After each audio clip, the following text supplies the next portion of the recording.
Apreciada comunidad educativa del Liceo Campestre CAFAM, reciban un fraterno saludo del área de bienestar estudiantil.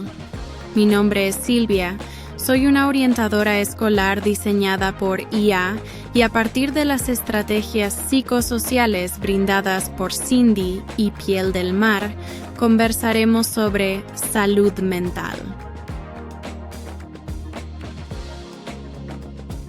Muy buenas tardes, queridas familias liceístas. Bienvenidos a este espacio, este tercer encuentro de Family School, de Escuela para Padres, denominada Formar en Valores, un deber de la familia y del liceo, sujeto a una necesidad que en este momento nuestra comunidad educativa identifica como necesaria para abordar, ¿cierto? Como necesaria para entregar algunas pautas en el hogar y también para implementar estrategias dentro de nuestro entorno escolar que propicien una comunicación entre A, ¿cierto? Que hablemos el mismo idioma, desde esos valores tan necesarios que hoy por hoy se han ido desdibujando en la rutina diaria, por las labores diarias, de pronto por conocer o sentir que conocemos del todo a nuestros estudiantes, a nuestros hijos, y que realmente el hogar, la familia y el entorno escolar somos corresponsables en continuar con esa formación en valores, ¿de acuerdo? Entonces, sean bienvenidos desde esta estrategia del Departamento de Bienestar Estudiantil. Recordemos que una vez terminada este espacio de escuela virtual, vamos a tener acceso a un link de asistencia para padres que garantizará que estuvimos aquí conectados en este espacio de manera asincrónica, es decir, que la familia puede visualizar este espacio en cualquiera de los tiempos libres que determine, pero que también pueda garantizar la nota en el observador del estudiante. Debemos diligenciar un link de asistencia por cada uno de nuestros hijos. Si tenemos 2, 3 hermanitos en el liceo, entonces debemos diligenciar el link 2 o 3 veces específicamente con el nombre completo de nuestro estudiante, es decir, de su hijo. Para comenzar, vamos a hablar de la realidad.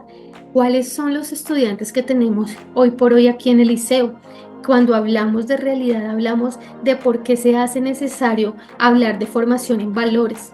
Un deber de la familia, pero también del liceo, pues es precisamente porque esa formación en valores es uno de esos pilares fundamentales en la formación integral que ofrece el liceo y una de esas responsabilidades más importantes que se comparte cuando somos padres, también cuando somos educadores, ¿cierto?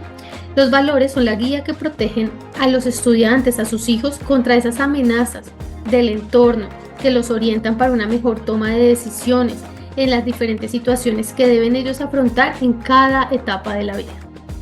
Los valores también se aprenden desde la infancia, en la familia principalmente, y son los que determinarán gran parte de esa felicidad en la juventud y en la adultez. El hecho de que esos valores se inculquen, pero también permanezcan y se trabaje porque sean una esencia de ese ser humano, va a ser lo que nos va a demostrar que puedan orientarlos en la juventud y en la adultez.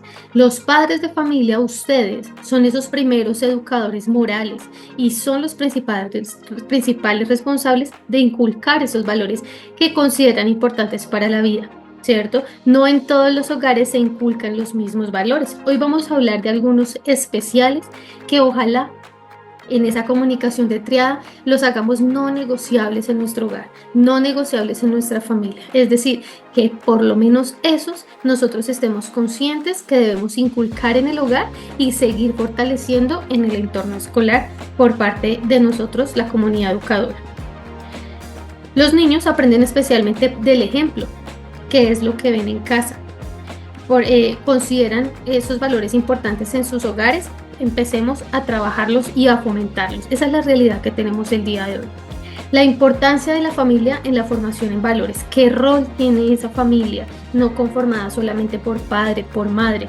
Muchos de ustedes interesados en conocer los resultados del informe de la encuesta sociodemográfica de este año, que está publicado en nuestro portal Liceo Botón Bienestar, pudieron evidenciar que nosotros somos un poco más de 800 familias conformadas de distintas tipologías, ¿cierto?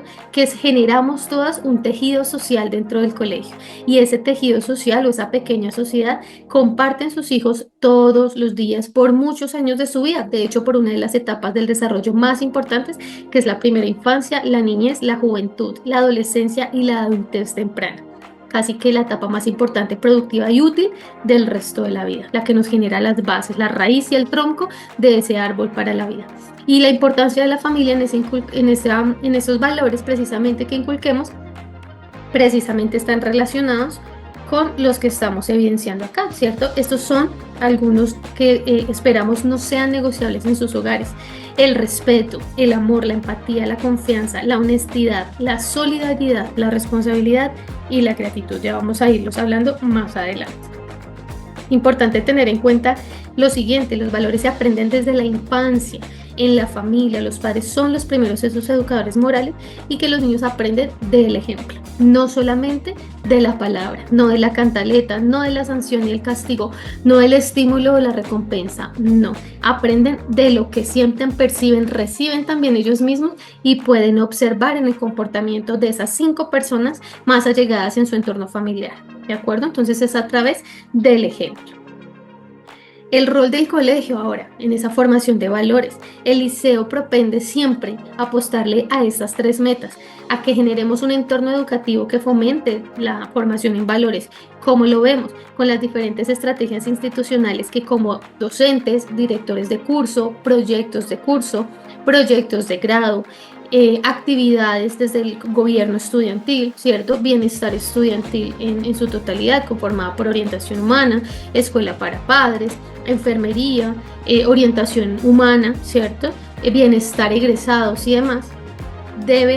Propende a generar ese entorno que fomente esa formación en valores, desde distintos talleres de promoción y prevención, campañas, convivencias, ¿cierto? No solo entendiendo las convivencias como los entornos de esparcimiento extramural, sino también como las actividades de compartir institucional por cursos, por grados, en celebraciones de días institucionales y demás.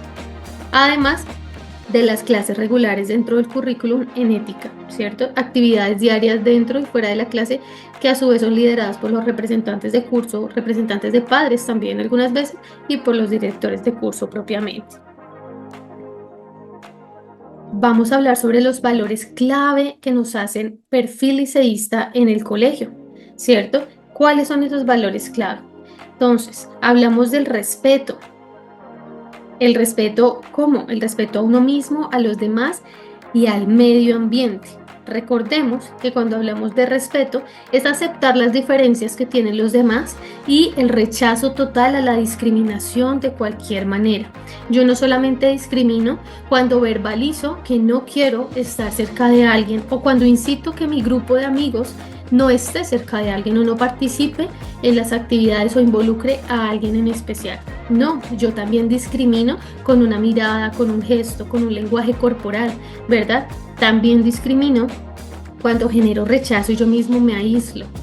Discrimino cuando no soy empático, cuando no soy solidario, cuando veo que de pronto algo está pasando de manera inadecuada al interior de mi curso y no lo digo, no hablo, me da miedo, no sé a quién acudir.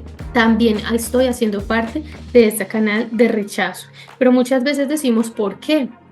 ¿Por qué mi hijo, por qué mi hija estará entrando en ese círculo? ¿Será por necesidad de aprobación social? ¿Será porque tiene miedo a que compañeros tomen represalias? Muchas respuestas nos abordan en estos momentos cuando no sabemos qué es lo que pasa con el valor del respeto al interior de los salones y de la convivencia escolar en el aula. Pero también desconocemos que desde el interior de nuestros hogares, nuestros hijos evidencian canales de irrespeto, evidencia que como padres muchas veces no tenemos los recursos conciliadores o que generamos estrategias basadas en la sanción, en el castigo, ¿cierto? En la recompensa o en el castigo, en la acción y en la reacción, que son totalmente conductuales, que nos hacen entender que nosotros no estamos criando un animal doméstico de casa, ¿cierto? Que mi hijo no es alguien que pueda domesticarse, por el contrario, es un ser humano que necesita modular y moldear esos comportamientos, esos hábitos y esas buenas pautas, sobre todo desde lo moral y lo ético, ese fortalecimiento de valores en casa, pero también a base de esa comunicación. Eso puede, por supuesto, entregarnos nuevas consecuencias, nuevas estrategias para poder evidenciar en mi hijo si realmente las pautas que yo estoy implementando en este momento son funcionales o no lo son. ¿De acuerdo? La honestidad. Se hace tan necesario que hablemos de este valor, queridos papitos, en este segundo semestre. ustedes entenderán, muchos de ustedes, la necesidad tan grande que hablemos de honestidad, porque muchos estudiantes, no todos por supuesto, en nuestro tejido social todos los días presentan esas faltas de honestidad, presentan esos cambios en sus discursos, ¿cierto? Presentan de pronto algunas actitudes donde coloquialmente de pronto algunos padres han utilizado o hemos recibido en nuestra crianza tradicional, como lo hemos hablado en otras ocasiones, el hecho del vivo vive del bobo, ¿cierto? Usted no se deje, usted aproveche de la situación.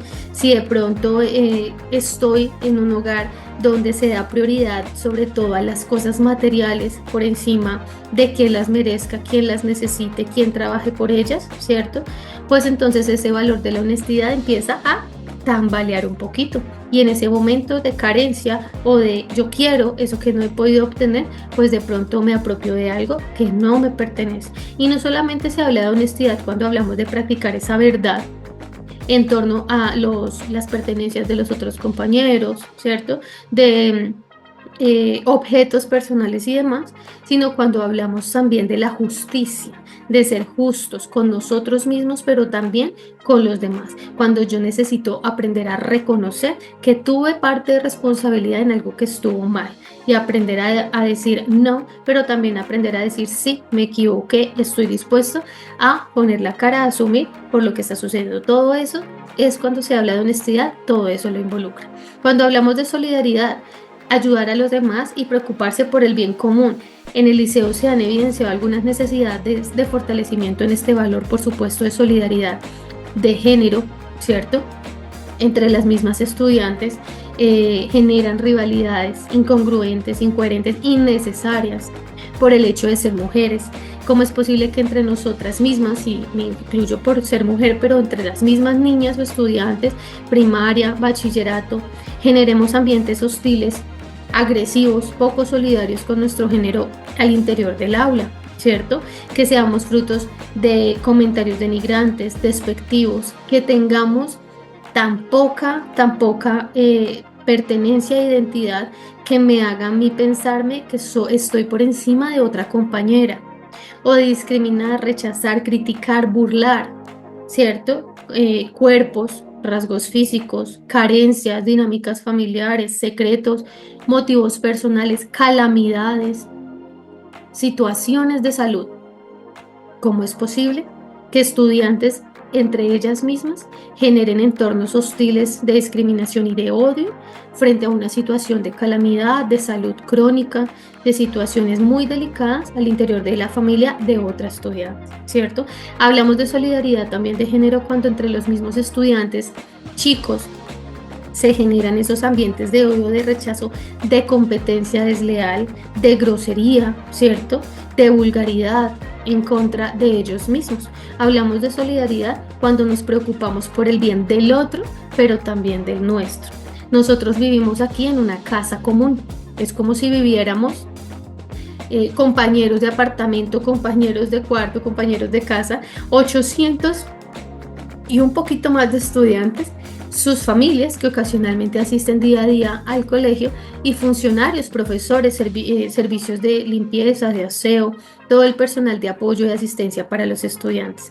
Esa preocupación por el bien común este año no se evidencia, por el contrario, se hace necesario que lo hablemos en casa, ¿sí? ¿Cómo es posible que algunos de los estudiantes no sientan esa preocupación por esta casa común cuando desperdiciamos el agua, cuando arrojamos basura al interior de los sanitarios, la lonchera, el almuerzo, los alimentos, cuando no nos interesa que estamos maltratando un árbol, que estamos maltratando muebles y enseres de nuestro colegio, cuando no nos interesa dejar los pupitres marcados con groserías, ¿cierto? Que más adelante puede haber un estudiante de pronto hasta más pequeño en el cambio de clase. Cuando no nos preocupamos por el bien común, pues ¿qué puedo pensar yo de mi propio cuidado, de mi autocuidado, de mi casa propia, que es mi templo, que es mi cuerpo, que es mi persona? Sí, fortalezcamos este valor que es muy importante porque nos hace pensar que si no tenemos la preocupación por el cuidado de estos espacios, pues entonces en casa no hemos fortalecido tampoco ese cuidado y lo hacemos simplemente porque me están imponiendo organizar mi habitación, me están imponiendo cuidar mis objetos personales en casa, pero realmente yo no le veo el sentido de verdad de preocuparme porque su vida útil sea más larga, por cuidar esto, por cuidar lo otro, por valorar, ¿cierto? Hablamos también de responsabilidad en el cumplimiento de deberes y toma de decisiones conscientes. Más allá del componente académico, hablamos de responsabilidad cuando nosotros somos totalmente íntegros, capaces de reconocer qué grado de responsabilidad tuve en cierta situación o no la tuve. ¿Cierto? Hablamos de este valor cuando nosotros vemos que en casa mis padres también son capaces de reconocer y tomar ese valor y decir, oye, esposa, esposo, tío, abuelo, el otro día que discutimos yo me equivoqué, te pido perdón. Nos cuesta mucho hacer eso en casa y por eso a veces también los chicos dicen, eso no es, yo no lo hice, eso no me compete, yo no fue para tanto, yo me estaba defendiendo. Hablamos de responsabilidad también en eso, en ser con tomar una decisión consciente y que ese principio y fundamento de mi comportamiento, de mi actuar, de mi hablar, sea primero un proceso que yo tuve previo de analizar que lo que yo voy a decir pueda herir, pueda lastimar o pueda dejar huella positiva en la vida de alguien, ¿cierto? Y ahí es cuando hablamos de ser huella o cicatriz, ¿se acuerdan? Otro valor también que se habla mucho, sobre todo en este modelo pedagógico CAFAM, es la autonomía, ¿cierto? Pero en este sentido de formación en valores desde el hogar, vamos a hablar de la autonomía como la capacidad de autogobernarnos, que en nuestro colegio se desarrolle a través de esas habilidades un proceso de autogestión establecido para cada etapa del desarrollo, ¿cierto? Hablamos de autonomía como esa capacidad de autogobernanza y de autogestión. Yo mismo puedo autogestionar, ¿qué? Mi salud emocional, mi salud mental, no solamente comportamientos, conductas, modelación de capacidades, habilidades académicas, hábitos de estudio, estar pendiente de mis propios procesos, de mis deberes o de mis objetos personales. No. Hablamos de autonomía también cuando hacemos seres íntegros capaces de ser conscientes de sus comportamientos, de que para toda acción hay una reacción o para toda situación que haya sido causada por mí puede haber una consecuencia y que yo necesito ser consciente de que si lo hice, debo asumirlo, ¿cierto? Y hablamos de gratitud como ese hábito de ser agradecido con la vida y con las personas. Es muy importante que hablemos de gratitud hoy por hoy donde en este momento pensamos que criar a nuestros hijos es llenarlos de muchas cosas para llenar algunos vacíos cuando no tenemos tiempo por nuestras labores diarias, cuando de alguna manera quiero solventar la ausencia de alguien, ¿cierto? Una figura paterna, una figura materna, una pérdida, un duelo, una calamidad, y quiero rellenarlo con cosas materiales. Cuando me es más fácil adquirir el último iPhone para mi hijo a las cuotas que sean necesarias, o me endeudo para un viaje, o me endeudo para darle el maquillaje, las uñas, el cabello que en este momento sus amigos, sus amigas están pudiendo obtener y por qué mi hijo no lo va a poder alcanzar. En vez de preocuparnos por invertir ese capital de tiempo, de sacrificio, de esfuerzos, de dinero en otro tipo de actividades para el fortalecimiento de ese vínculo que precisamente se deteriora o que se fragmenta, ¿cierto? Hablamos de gratitud cuando yo le demuestro a mi hijo que las cosas deben ganarse primero, que las cosas cuestan bastante. ¿Cuánto cuesta una bolsa de leche? ¿Cuánto cuesta una canastilla de huevos? En este momento nuestros chicos no tienen conciencia del valor real, emocional, sustancial, el que es fruto del sacrificio de las cosas. Solamente las obtengo porque yo sé que como sea, mi mamá, mi papá va a endeudarse, va a llegar a cualquier fin con tal de darme lo que yo le he pedido, ¿cierto? Hablamos de ese tipo de gratitud cuando soy agradecido con las personas, en qué momento nosotros nos sentamos a comer y damos gracias a Dios, o damos gracias a las manos que prepararon esos alimentos, o hablamos de lo afortunados que somos por tener esto que tenemos en este momento, ese hogar, esa casa, esa mascota, ese papá, esa mamá, esos uniformes, esos libros, bueno, esa capacidad económica, ¿sí? Fruto del trabajo, de la buena salud, de gozar con muchas cosas tan intangibles y que con todo el dinero del mundo no podríamos lograr. Hablamos de gratitud de esa manera, ¿de acuerdo? Si queremos adquirir ese hábito de ser agradecido, de que mi hijo sea agradecido con esa vida, los hijos también lo van a hacer de manera natural si ven que nosotros lo hacemos. Por ejemplo, agradecer más que agradecer es sentir agradecimiento por esas personas que aportan algo bueno en nuestra vida. Los chicos aquí no dicen por favor y gracias, muy pocos, de 22, ¿cierto? Y eso hace parte de la formación integral de la vida. Por las cosas que tenemos, ¿cierto? Expresarlo delante de nuestros hijos es importante porque le estamos enseñando un gran valor que es indispensable para alcanzar la felicidad.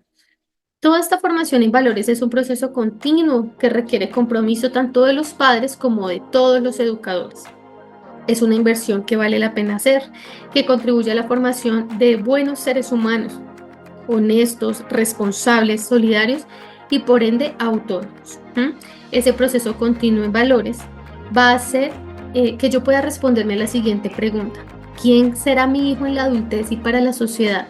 ¿O quién quiero que sea mi hijo, mi hija en la adultez y para la sociedad? ¿Quiero un hijo capaz? ¿Quiero un hijo feliz?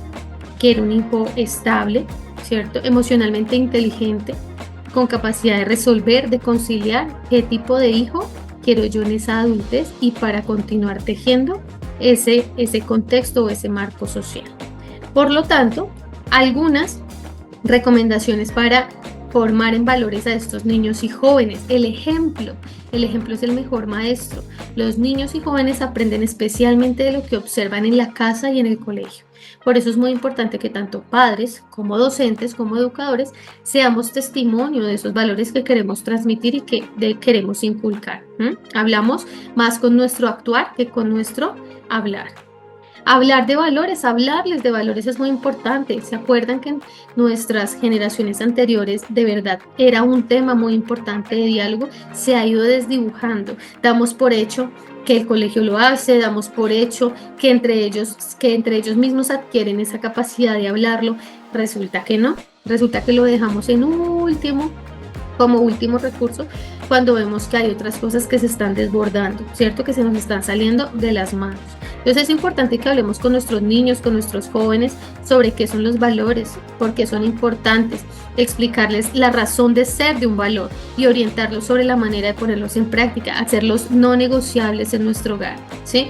Que nuestro hogar conformado por 3, 4 personas, familias compuestas, recompuestas, nucleares o padres o madres cabeza de hogar, que busquemos un espacio donde digamos, estos son los no negociables de nuestro hogar. El irrespeto en estos miembros de la familia es totalmente innegociable. Ser cazadores de oportunidades para formar en valores. Cazadores de oportunidades, ¿qué quiere decir? Que todos los días abundan esas oportunidades para formación de valores y aplicarlos en la cotidianidad, buscar esos espejos, esas dinámicas actuales de algunos familiares, de algunas conductas que podamos tomar como espejo y decir, mira lo que pasa en este hogar, mira lo que pasa en la noticia que acaba de salir en el noticiero, mira lo que estamos atravesando en la actualidad como país, como ciudad, como barrio, como comunidad. Esos son cazar oportunidades, tenerlas como ejemplo, pero no para convertirlas en una comparación, ¿sí? O en una cantaleta, sino todo lo contrario, para complementarlas y aplicarlas en la cotidianidad como una posible alternativa de respuesta o solución. Los padres y maestros debemos vivir atentos a cada oportunidad que se presente en casa o en el colegio que fortalezca ese valor, ¿de acuerdo? Ser paciente y persistente. La formación en valores es un proceso continuo que requiere mucha paciencia y constancia. Esos padres y maestros que deben estar dispuestos a repetir nuevamente y nuevamente mensajes, enseñanzas, hasta que los hábitos se adquieren, incluso cuando los niños y jóvenes todavía no los tengamos claros, todavía no los hayan entendido, se equivoquen, no los pongan en práctica o escucharon, pero realmente su comportamiento fue totalmente distinto. Por eso es un proceso de mucha paciencia y de mucha constancia, de ser persistente. La formación en valores es una tarea muy desafiante, pero también es una tarea que gratifica. Cuando ustedes ven a sus hijos salir del colegio, de esta etapa de formación, hacia la vida, hacia la adultez, y pueden decir, me siento satisfecho con lo que he logrado en mi hijo, con lo que logró la educación integral en mi hijo, porque esos niños y jóvenes que fueron educados desde la crianza positiva y en valores, tienen más probabilidades de ser buenos seres humanos, de ser felices y de ser exitosos. ¿Y de qué manera? Hagamos que nuestros hijos se sientan seguros, que sientan que en su hogar es el lugar seguro. No los hagamos estar convencidos de que el hogar es el último lugar donde podrían acudir en caso de necesitar un recurso personal, un recurso emocional, ¿sí? Un hombro, un oído donde ser escuchados, una conversación, un diálogo respetuoso, empático, solidario, justo, conciliador.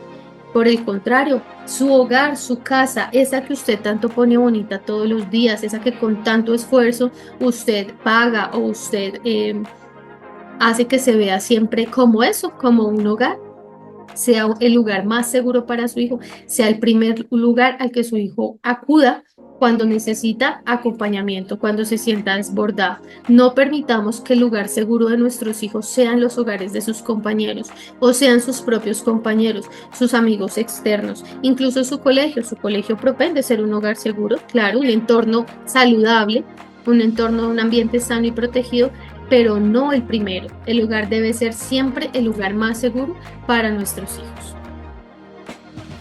Algunas cápsulas de crianza con los más pequeños y vamos profundizando con los más grandes. Estas cápsulas de crianza son importantes para implementarlas en casa. Entonces recuerden que este espacio queda grabado para que ustedes puedan visualizarlo las veces que sean necesarias, las veces que quieran.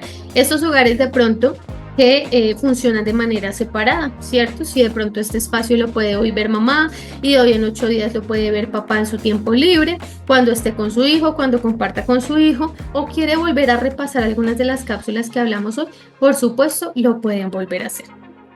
Algunas de estas, por ejemplo, son las siguientes: mantener una rutina de sueño. No se trata de mantener esos horarios estrictos que tenemos durante el tiempo del colegio cuando estemos en procesos de receso, de vacaciones, sino que siempre se ajusten horas de sueño en los niños de manera que coincidan con el horario de los adultos. Por ejemplo, las horas saludables del ciclo del sueño en un estudiante, en un ser humano en proceso formativo, hablamos de los más pequeños, es decir, de preescolar más o menos a grado cuarto, quinto, son 10 horas de sueño reparadoras, capaces de poder canalizar todo el aprendizaje adquirido el día anterior, de poder socializar, de poder concientizar, de poder dejar en nuestra memoria a largo plazo todas esas experiencias vividas, positivas o negativas, para que nuestro cerebro las pueda canalizar y tomar esas mejores decisiones. Esa rutina de sueño debe respetarse. Tratemos como papás de que en realidad esta sea una de las cápsulas no negociables en nuestros hogares, ¿de acuerdo? Continuemos también con los hábitos de comida saludable. El hecho de que estemos en colegio o en periodos de receso académico no debe ser una razón para permitir saltarse comidas o meriendas o para reemplazarlas por alimentos poco saludables. Si es bien sabido, nosotros a veces como padres otorgamos ciertos beneficios a nuestros hijos de que prueben ciertos alimentos, de que hoy que es viernes o sábado, nos comamos una comida rápida, compartamos un espacio de alimentación diferente. No lo hagamos rutina. No es pecado que nos vayamos a comer pizza un viernes todos en familia, pero no lo hagamos rutina diaria, ¿cierto? ¿Cuáles son los alimentos que nuestros estudiantes usualmente más consumen? Exceso de azúcares, de colorantes, alimentos bastante procesados, alimentos que se destapan y se comen muy fácil, ¿cierto? O bebidas que el consumismo de las redes sociales nos ha vendido. Por supuesto, los más pequeños, sobre todo, está relacionado con los alimentos con exceso de azúcar. Y luego, como yo digo, no sé por qué mi hijo no atiende, no presta atención en clase, no me pone atención a lo que yo le digo. Si le pido que haga algo, resulta haciendo otra cosa, no es capaz de retener 3 o más instrucciones, ¿cierto? No entiendo todavía por qué. Bueno, muchas veces esa alimentación poco saludable está relacionada con la capacidad de conocimiento, con la capacidad cognitiva de nuestros hijos y también de establecimiento de rutinas, de memoria, de concentración y de atención. Planifiquemos los tiempos de descanso, de actividad y de tiempo libre. La televisión, el uso de dispositivos electrónicos, las pantallas, suele tomar más fuerza cuando estamos en periodo de receso o vacaciones o cuando nuestros hijos están solos en casa. Sobre todo, planifiquemos esos tiempos, generemos unos horarios.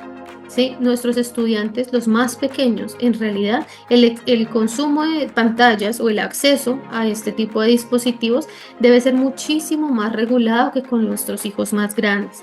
porque es esta etapa de la vida donde se forman las bases de la personalidad, donde se forman las redes neuronales más importantes en el cerebro de nuestros hijos, donde se adquieren a mayor velocidad más aprendizajes de diferentes distractores o estímulos. Y si mi hijo pasa alrededor de 2 a 3 horas diarias expuesto a una pantalla, créame que cuando su hijo esté más grande, cuando esté entrando a la preadolescencia, cuando esté entrando a bachillerato, usted va a empezar a ver las consecuencias académicas, convivenciales, de formación íntegra y de ser humano que va a tener su hijo. Por favor, planifiquen, generen unos horarios, generen esos horarios y se respeten y que no sean negociables. Puede ser, hijo, tú tienes el permiso de utilizar tu tablet, de conectarte al computador, de jugar ese videojuego solamente los días viernes, porque es que entre semanas nos dedicamos, nuestra prioridad son las actividades académicas y las de la familia. O los días jueves y viernes, media hora, ¿de acuerdo? En grados como transición y primero, en realidad esa planificación de tiempos o acceso a televisión, dispositivos, ojalá fuese nula, porque estamos hablando de la primera infancia y el consumo de pantallas a temprana edad tiene mayores repercusiones en nuestra vida futura. Ofrezcamos al contrario alternativas de esparcimiento, ¿cierto? Que es de ocio. Presentémosles diferentes opciones para que prueben, se descubran ellos mismos formas nuevas de disfrutar esos espacios.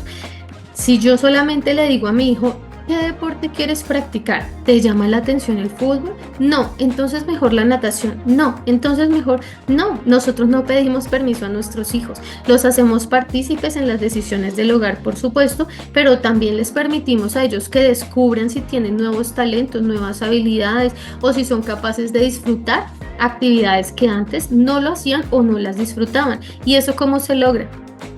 Pues realizándolas en algún momento de la vida, ¿cierto? Entonces generemos esos acuerdos. Hijo, a partir de tal mes, me gustaría que te vincularas con una actividad deportiva, artística o cultural, musical. ¿Cuál te gustaría? No, ninguna. No hay cabida a la respuesta ninguna. Debemos escoger una, ¿de acuerdo? Entonces debémosles ese espacio donde ellos mismos se descubran. De pronto, ¿qué tal? Descubramos también talentos ocultos, pasiones ocultas, ¿sí? Intereses, hobbies, que mantengan esa mente más ocupada en cosas que construyan su proceso personal y no que la destruyan. Hay muchas y podemos aliarnos con la comunidad en general, con la caja de compensación, con de pronto algunos beneficios de algunos padres que tienen en sus empresas como trabajadores, ¿cierto? Con la casa cultural, con la localidad, con la mesa técnica del equipo local o de barrio, cualquier actividad en la que lo podamos vincular. Controlemos el tiempo de exposición, pantallas, celulares, computadores y televisores. Ya habíamos hablado de planificar esos tiempos. Mantengamos un estricto control de los celulares. Hablo aquí cuando hablamos de los más pequeños, ojalá esperando que los más pequeños no tuvieran celular, pero resulta que sí lo tienen. Tenemos estudiantes de primero, segundo, tercero con celulares. No es recomendable que un estudiante de esa edad tenga acceso a un dispositivo móvil, sobre todo porque quien se lo ha otorgado acarrea esa responsabilidad total de lo que pase con ese equipo o deje de pasar. Y no solamente hablo del hecho de que se pueda perder, de que se pueda extraviar, de que se pueda dañar, sino también de lo que se realice con ese celular. Recuerden que nuestros hijos están expuestos a procesos de grooming, ¿cierto? De phishing, a procesos de vulneración de derechos psicosexuales a través de videojuegos, a través de redes sociales, ¿cierto? Y muchas veces nosotros como padres perdemos el hilo a andar en esa vanguardia de aplicaciones, de redes, de lo que más se maneja, de los retos. Ya perdemos el hilo con el pasar del tiempo. Yo ya no sé cuál es el videojuego que está de moda, yo ya no sé de qué me hablan. Mi hijo pareciera que hablara en otro idioma porque hace este tipo de gestos, porque dicen un montón de palabras que ya no entiendo. No, todo lo contrario, yo debo estar siempre muy empapado de a qué se relaciona cada cosa, porque los chicos lo han naturalizado. Y cuando nos metemos a ver qué es lo que están consumiendo, qué es lo que están viendo en ese dispositivo, pues resulta que que es información que puede vulnerar sus propios derechos. Entre más tarde se proporcionen esas pantallas, es decir, entre más grandes estén nuestros hijos, es mejor, teniendo en cuenta que todos los padres debemos tener esa clave, ese control parental mientras ellos sean menores de edad, exigirles que se abstengan de utilizarlos en ciertos horarios de la rutina diaria, ¿sí? Estén o no presentes en casa. Mantengamos responsabilidades familiares. Todos, absolutamente todos nuestros estudiantes desde los 4 años que están acá en el liceo en grado transición deben tener tareas asignadas en casa. No lleguemos a grado 10º, a grado 11 diciendo, no, profe, lo que pasa es que yo pensé en que mi hijo le diera prioridad solamente a su estudio, que se diera cuenta que lo único que yo necesito es que él saque buenas notas, que sea buen estudiante, que le quité absolutamente todas las responsabilidades de la casa. Entonces criamos un estudiante ya en grado 11 con 17 hasta 18 años que no sabe cómo utilizar la lavadora, que no sabe descongelar una carne y preparar un arroz.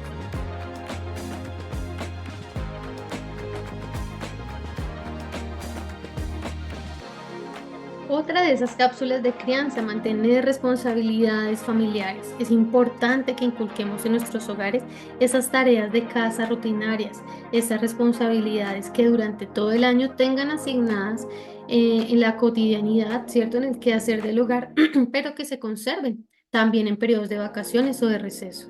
Es necesario hacerles ver que esa colaboración es importante para ellos y que los hace miembros activos de esa familia, de ese hogar, los fortalece en autonomía y en seguridad.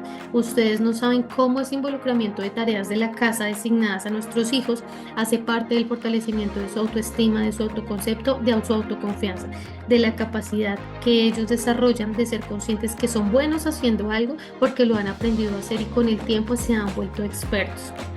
Por ejemplo, el cuidado de la mascota, la limpieza de su espacio, tareas dentro de ese quehacer, muy aparte de su habitación, de su propio entorno, de su ropa. Estudiantes más pequeños, desde los 4 años aquí en el liceo, son totalmente capaces de autogestionar algunas de esas tareas del hogar. Y por supuesto, conforme van creciendo y su etapa del desarrollo se va haciendo más grande, pues también se hacen más grandes las actividades o se generan mayores retos. Un estudiante de primaria bien puede barrer, bien puede trapear, puede lavar la loza una vez a la semana, ¿cierto? Puede sacar la basura, dependiendo sea el contexto y el caso en cada uno de sus hogares, pero son tareas a las que debemos involucrarlos. No podemos llegar a estar en 10º o en 11, en otros grados de bachillerato, con estudiantes o hijos e hijas de 16, 17 hasta 18 años que no sepan cómo preparar un alimento, que no sepan cómo funciona un electrodoméstico en la casa como una lavadora, que no sepan que la casa también se barre, se trapea, se organiza, se limpia el polvo, ¿cierto? Y esta no debe ser una actividad fruto de un castigo. Debe ser una actividad apropiada por cada miembro de ese núcleo familiar. Si yo sé que como mamá trabajo, si yo sé que como papá trabajo, yo también sé que tengo un rol en el proceso doméstico de mi casa. Yo sé que si mi esposa está preparando los alimentos, yo como esposo estoy lavando la loza, estoy limpiando la cocina. Yo sé que un domingo, si mi esposa está preparando el desayuno o yo lo estoy preparando, sé que mi esposa está a cargo de lavar los uniformes del colegio de nuestros hijos, ¿cierto? Y nuestros hijos, ¿dónde queda la designación de roles del hogar en nuestros hijos? Hay que involucrarlos. Muchos papitos en bachillerato concluyen en que ellos han tomado la decisión de no asignarles ninguna tarea, ninguna obligación de casa, precisamente para priorizar la actividad académica. Y resulta que no, la vida no es así, la vida real no funciona así. Por el hecho de que yo me preocupe por mis evaluaciones bimestrales, por sacar buenas notas, por tener un buen rendimiento, no quiere decir que tampoco sea capaz de designar tiempo para lavar mis medias, para restregar los puños de mis uniformes, ¿cierto? Para cuidar el espacio donde yo vivo, para aprender a limpiar el polvo, para recogerle la arena al gato. No quiere decir que no seamos capaces de ello. Todo lo contrario, en vez de permitirles que prioricen actividades académicas, lo que estamos haciendo es malcriar y maleducar la conciencia de formación para la vida que necesitamos formar en cada uno de nuestros hijos.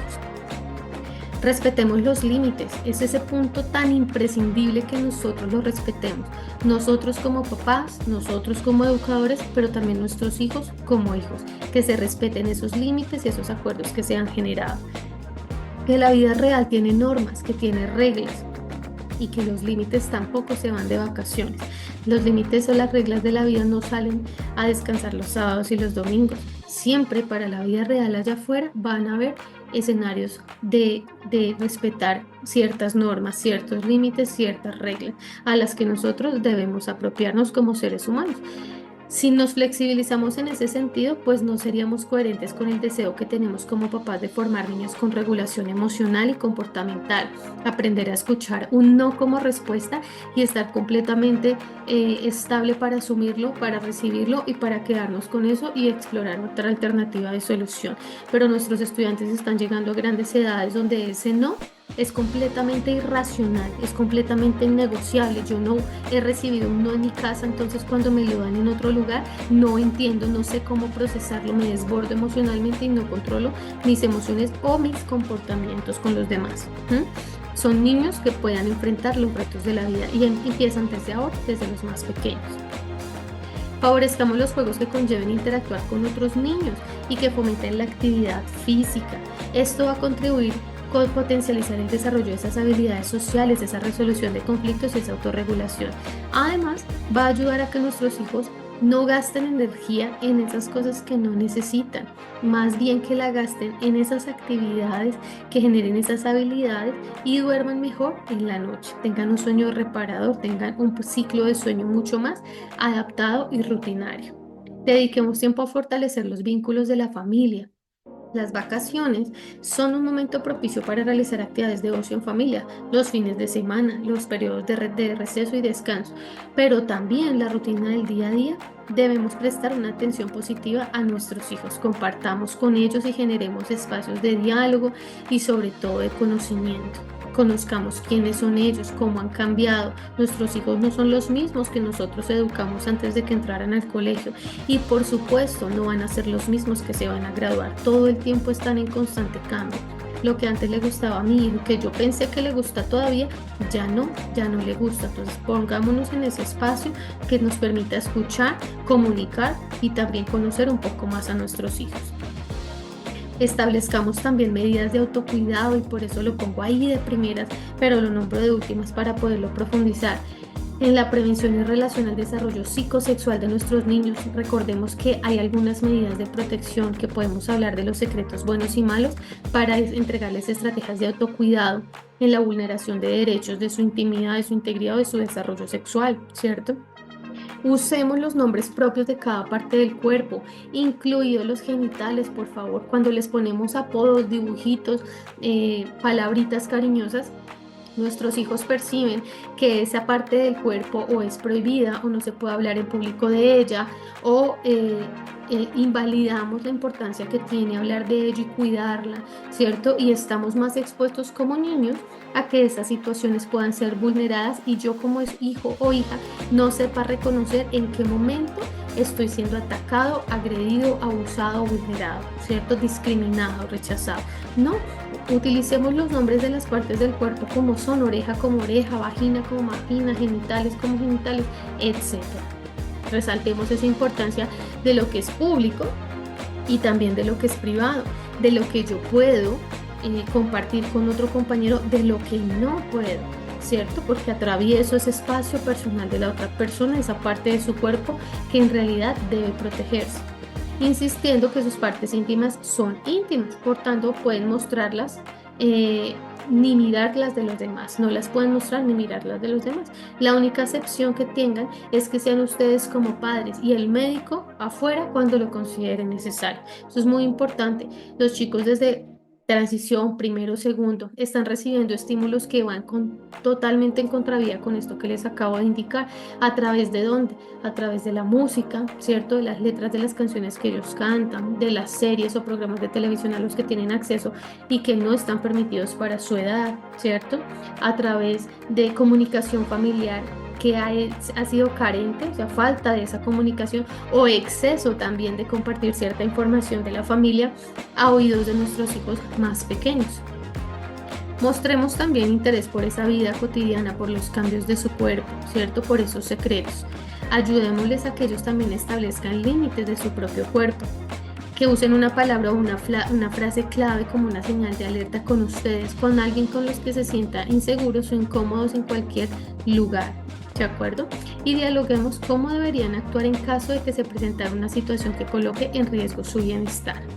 En el liceo, nuestros estudiantes no están exentos de una situación que pueda vulnerar este tipo de formación integral y psicosexual para la vida. De hecho, tenemos muchos testimonios, muchos espejos. No podemos negar esa realidad, y es por ejemplo la periferia de nuestro colegio, y es por ejemplo el hecho de que mis hijos comparten en los espacios de descanso con estudiantes de cursos superiores, ¿sí? De transición primero, primero, segundo, hablando de primaria, y que por supuesto puedan estar expuestos a escuchar información que venga de otros hogares, de otros estudiantes, de otros compañeros.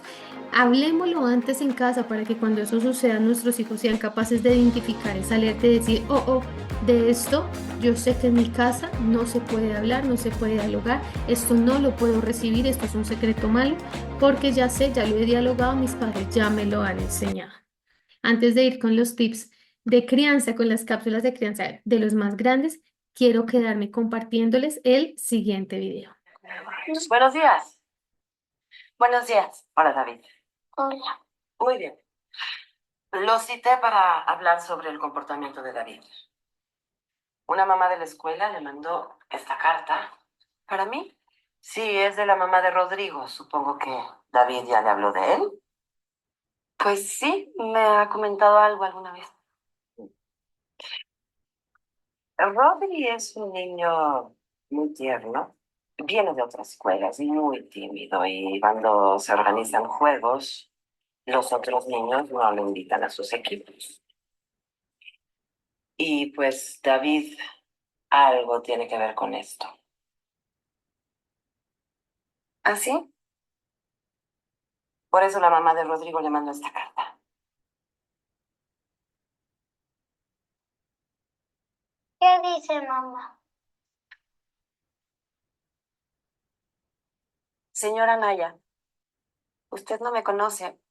Mi nombre es Gloria y soy la mamá de Rodrigo.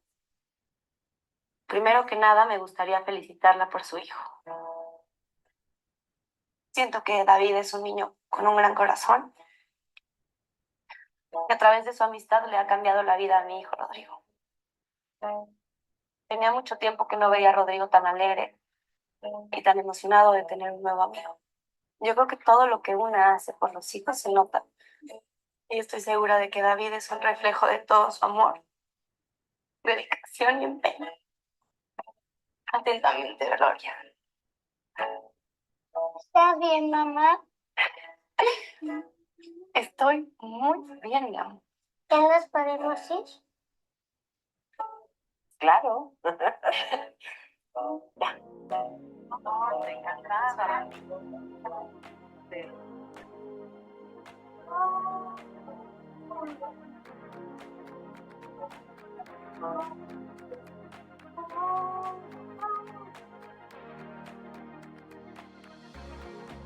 Bueno, acabamos de ver un pequeño y corto video que nos ha mostrado un cambio en el escenario completamente diferente al que nos estábamos imaginando cuando lo empezamos a ver, ¿cierto? Una citación, algo de lo que de pronto algunos hemos estado acostumbrados, que recibimos esa citación e inmediatamente pensamos que ha hecho mal mi hijo, que ha hecho mal mi hija en este momento. Por el contrario, el video lo que nos muestra es como a través del ejemplo, ¿cierto? De lo que ha sido inculcado en casa, no es derrumbado, se ha consolidado tanto como un muro de ladrillos, que si aún en el colegio mi hijo tiene compañeros o compañeras que intenten tambalear esas decisiones de vida, ¿cierto? Que intenten moldear esos nuevos comportamientos, mi hijo los ha recibido desde hace tanto tiempo, o se han trabajado tanto esos valores en casa desde el ejemplo, que es capaz y es totalmente consciente de replicarlos en su entorno social. Y por el contrario, esa madre de familia no recibió como respuesta una queja por su rechazo, por su discriminación en contra de otro compañero, sino todo el extremo opuesto, ¿cierto? Sino de una muy buena práctica que forma ese tejido social, una muy buena práctica de acompañar a ese estudiante, de ser capaz de integrarlo, de cobijarlo, de ser diferente en comparación con la mayoría que estaba aislándolo por completo. Entonces, nuevamente, los invito a que continuemos en nuestro espacio de cápsulas de crianza, pero ahora para hablar con los estudiantes más grandes, cápsulas de crianza para hablar con los hijos más grandes. Revisemos cómo está ese vínculo afectivo, empezando por allí. Revisemos cómo estamos generando ese vínculo afectivo padres, madres con esos hijos adolescentes, con esos hijos que ya están en bachillerato y están atravesando esa etapa de la vida tan difícil que es un reto como la preadolescencia y la adolescencia también.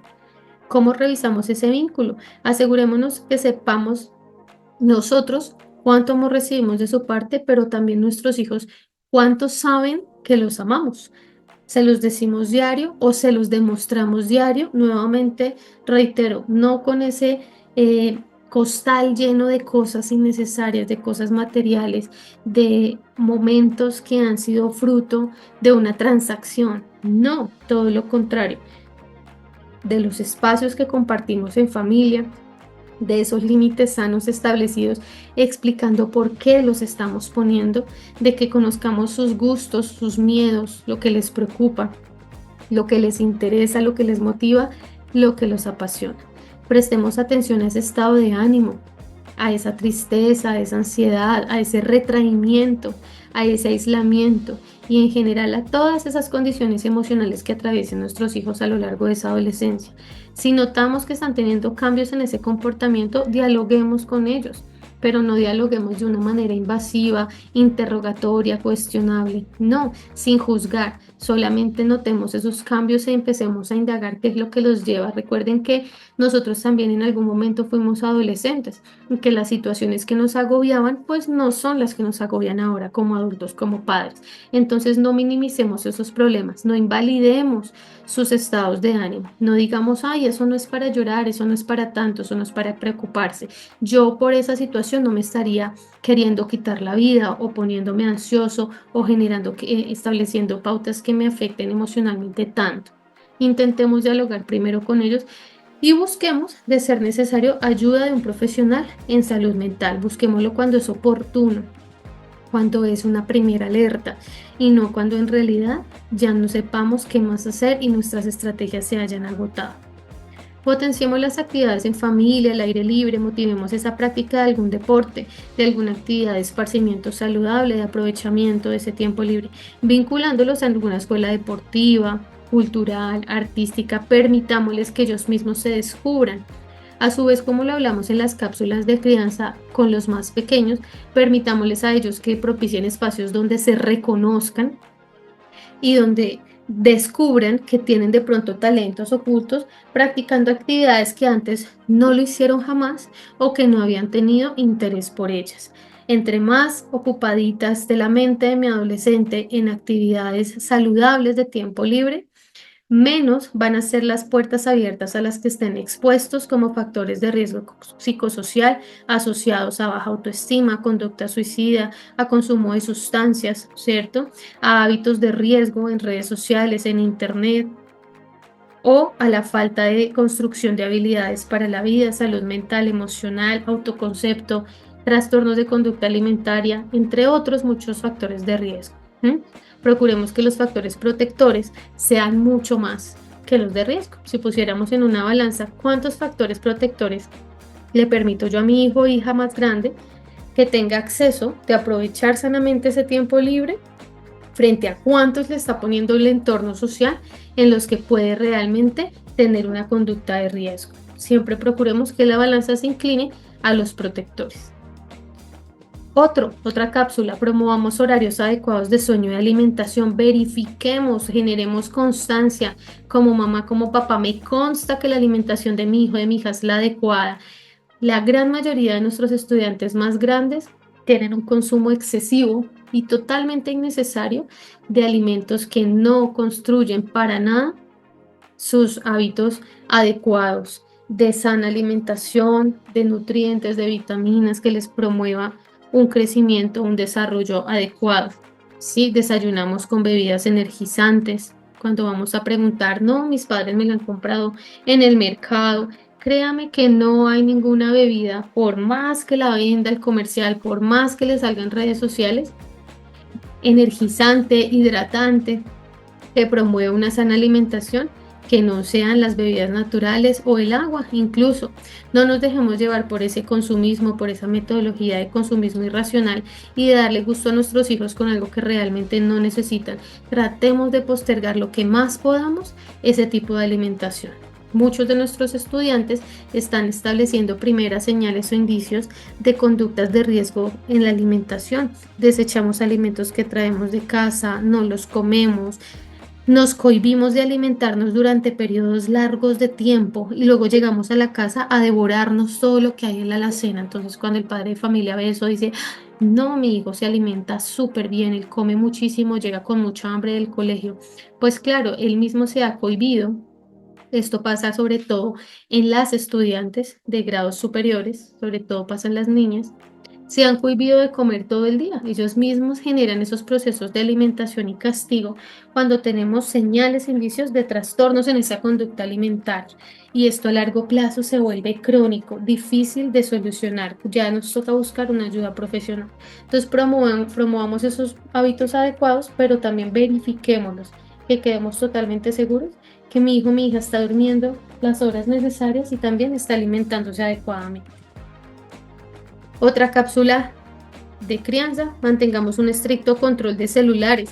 Si bien en esta edad es muy necesario para nuestras dinámicas del hogar estar comunicados con nuestros hijos, permitirles un dispositivo celular, seamos realistas, papás, la situación social en este momento nos hace necesario que inculquemos en nuestros hijos lo que vale un dispositivo, lo que cuesta, fruto del sacrificio de ustedes como papás, que se ha ganado a través de un sistema de recompensa por unos buenos resultados. Ya nuestros hijos están mucho más grandes y son totalmente conscientes que pueden pedir el último teléfono que la tendencia o la moda con sus amigos le permita tener y que sus padres, por más situaciones de carencia que tengan o otras prioridades, hagan todo por darle ese lujo a ese hijo, a esa hija.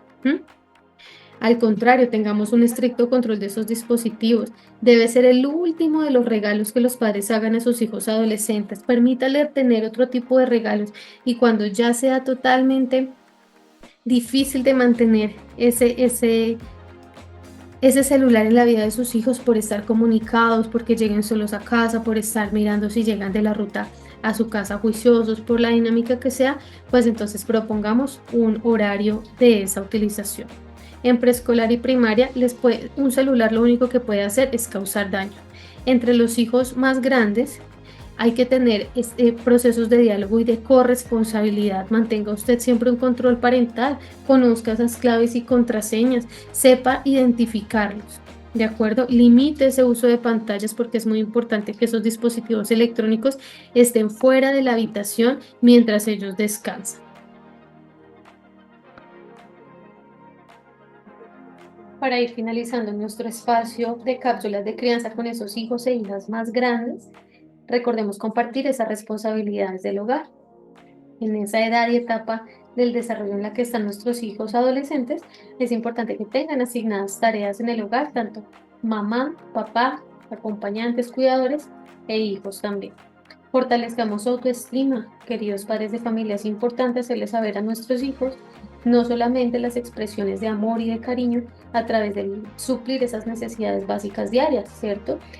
Mi hijo sabe que yo lo amo porque no le hace falta el alimento en casa. Mi hija sabe que yo la amo porque le doy gusto en comprarle el último celular, en ir con ella al salón de belleza, ponerle las uñas que tanto le gustan, ¿cierto? Y comprarle el maquillaje que tanto le gusta. No se fortalece la autoestima de esa manera. Se fortalece cuando nos tomamos ese tiempo y ese espacio de dialogar con ellos y de hacerles saber, mirándolos a los ojos, cuán orgullosos estamos de ser sus padres. Pese a las adversidades, pese a lo difícil que es ser padres en esta etapa de adolescencia, ¿cierto? Frente a los errores, pero también frente a los logros de nuestros hijos, es importante fortalecer el autoconcepto, la autoimagen y por ende la autoestima. Fortalece mucho más que ellos se sientan que son amados porque usted así se los dice, se los verbaliza, más que se sientan fuertes y seguros. Una cosa subyace a la otra. Es importante entonces que nos tomemos ese tiempo de decir, hijo, resalto mucho cuán hábil eres para tal cosa, admiro mucho la capacidad que tienes para lograr hacer esto, me gusta mucho cómo se te ve hoy ese buzo, ese pantalón, ¿sí? Fortalezcamos la autoestima desde las palabras y desde los gestos. Prestemos atención a ese estado de ánimo. Intentemos identificar si mi hijo es capaz de reconocer las emociones por las que está atravesando. Hemos notado en grados superiores que los chicos no tienen presente una clara comprensión y reconocimiento de las emociones. No diferenciamos lo que es la ira del enojo, lo que es el enojo de la frustración, no diferenciamos lo que es la euforia de la ansiedad, el miedo, de pronto del dolor, de la tristeza, de la depresión, etcétera. Es importante que ellos tengan esos patrones formados desde casa para que se normalice el sentir de las emociones y los sentimientos, pero también se aprendan a reconocerlos. Una vez somos capaces de reconocerlos, seremos toda la vida capaces de regularlos y de gestionar una buena inteligencia emocional.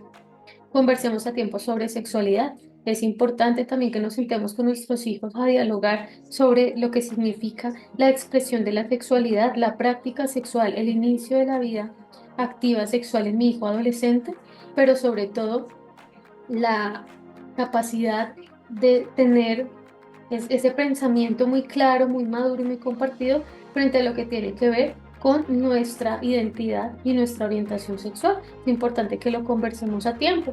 Muchos de los chicos en grados superiores responden a sus inquietudes a través de las redes sociales, a través del consumo digital. Y el consumo digital en este momento les está vendiendo una falsa idea de que entre más arriesgada sea la práctica sexual, mayor disfrute van a tener sobre ello. Entonces aquí hay un factor de riesgo muy grande sobre nuestros adolescentes. Preguntémosles quiénes son sus amigos, cómo se llaman, qué les gusta. Tomémonos el tiempo de conocerlos, no solamente si son amigos al interior de la institución, sino también en un entorno social fuera de ellos. Nos damos cuenta realmente con quién comparten mis hijos fuera del colegio antes de que yo como mamá o papá llegue llegue del trabajo a la casa. Sabemos quiénes son las personas más cercanas a mis hijos. Pueden ser un factor protector o un factor de riesgo. Pueden ser también un entorno social que genere una influencia negativa sobre ellos o por el contrario una influencia positiva. Asegurémonos que en esas reuniones de amigos, esas fiestas, las reuniones sociales que los chicos en este momento ya grandes organizan con sus compañeros, cuenten siempre con la supervisión de un adulto responsable, el padre de familia de otros de sus amigos, que se haga responsable de la actividad que van a hacer, no de pronto que esté ahí como un adulto sombra detrás de esa salida, sino que también esté pendiente a dónde van a ir, cuánto tiempo van a tardar. Recordemos que no solamente los factores de riesgo existen entre los amigos de mi hijo o de mi hija, sino también de la sociedad y de la comunidad cercana en la que nosotros estamos. Finalmente, el Departamento de Bienestar Estudiantil les agradece por haber llegado hasta aquí a acompañarnos en este webinar de Family School, tercer periodo, formación en valores, una responsabilidad tanto del colegio como de la casa, como de la familia. Recordemos que esa formación en valores es un desafío, pero después de tener esa perseverancia, de trabajar muy duro, vamos a ver lo gratificante que es haber trabajado y acompañado de mi hijo, esa formación en valores integrales que lo van a hacer un niño, un joven, un adulto con mayor probabilidad de ser feliz y exitoso, que construya tejido social, que es lo que tanto necesita nuestra sociedad actualmente. Gracias por participar en esta experiencia. El código QR que vemos aquí lo podemos escanear, los dirigirá inmediatamente a registrar la asistencia de este espacio por habernos acompañado hasta este momento. Recordemos que si tenemos uno o más estudiantes en el liceo como hijos, debemos diligenciar un link individual para cada uno. Espero que esta información haya sido enriquecedora y formadora al interior de sus hogares. Nos vemos en una próxima ocasión.